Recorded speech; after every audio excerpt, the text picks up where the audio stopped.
بسم اللہ الرحمن الرحیم، السلام علیکم ورحمۃ اللہ وبرکاتہ۔ اگر آپ ایک یوٹیوبر ہیں تو پلیز کائنڈلی اس طرح کی غلطی مت کیجیے۔ اعظم داد آفیشیل ناصر مدنی کا ایک کلپ اٹھا کے اپنے یوٹیوب چینل کے اوپر انہوں نے لگایا ہے، جس کی وجہ سے اس کے چینل کے اوپر سٹرائک آ چکی ہے۔ اس کا کوئی پتہ نہیں ہے کہ یہ چینل اب مزید چلے گا یا نہیں چلے گا، یہ یا یوٹیوب اس کو ختم کر دے گا۔ تو میں ریکویسٹ کرتا ہوں ناصر مدنی صاحب کو کہ ماشاءاللہ آپ اللہ اور رسول کی بات کرتے ہیں، آپ کی ویورشپ ماشاءاللہ بہت زیادہ ہے، بہت زیادہ ہے۔ آئی ریکویسٹ، ہمبل ریکویسٹ، آپ اس کے چینل سے جو ہے نا یہ سٹرائک ہٹا دیں، کیونکہ میں بھی ایک یوٹیوبر ہوں۔ یوٹیوبر کو پتہ ہوتا ہے کہ محنت جو کرتا ہے نا، اس کو اس چیز کا آئیڈیا ہوتا ہے کہ کتنی محنت ہوتی ہے۔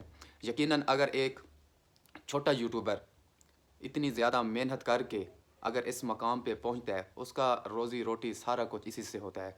تو مدنی صاحب ریکویسٹ کرتے ہیں، میرا میٹھا، میرا چند، میرا پیارا، یہ آپ کے الفاظ ہیں، تو ہم بھی اسی الفاظ سے آپ کو التجا کر رہے ہیں، آپ کو گزارش کر رہے ہیں، آپ کو ریکویسٹ کر رہے ہیں کہ اس بیچارے کے یوٹیوب چینل کے اوپر جو آپ نے سٹرائک لگائی ہے نا، یہ آپ ہٹا دیں۔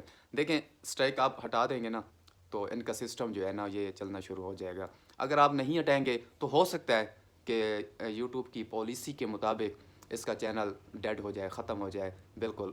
لیکن پھر بھی بیچارہ یہ پھر محنت کرے گا، پھر ایک شروع سے ایک نیا چینل بنائے گا، تو پھر جو ہے نا یہ اپنا کنٹینیو کرے گا، وقت تو پھر بھی لگ جائے گا۔ لیکن ہاں ایک بات ہے، لیکن یہ بات وہ بھولے گا نہیں کہ ناصر صاحب، مدنی صاحب، آپ سٹیج پہ کھڑے ہو کے اللہ اور اس کے رسول کی باتیں کرتے ہیں، آپ لوگوں کو بیان دیتے ہیں، لوگوں کو سمجھاتے ہیں، لیکن میرے ساتھ یہ مسئلہ ہوا تھا، میں نے اپنی غلطی کا اعتراف بھی کر لیا تھا، لیکن اس کے باوجود یہ میرا مسئلہ حل نہیں ہوا۔ یہ ایک انسان کے اندر ایک بات رہ جائے گی کے لیے بہت بڑا پیغام ہے کہ ہم کوئی بھی غلطی کرتے ہیں نا، بعض اوقات ادھر سے ہم سنتے ہیں نا اور نکال دیتے ہیں، تو یار ہمارے لیے ایک بہت بڑا سبق ہے۔ ایسا ہم مت کریں، کسی کی کلپ کو اٹھا کے ہاں اگر لگانا بھی چاہ رہے ہیں نا، دیکھیں 3-4 سیکنڈ کا لگائیں، اس سے اوپر مت لگائیں۔ یار اپنا کنٹینٹ بنائیں، اپنی ویڈیو بنائیں، آپ خود بولیں۔ اللہ تعالیٰ نے آپ لوگوں کو صلاحیت دی ہے، آپ ایسا کیوں کرتے ہیں؟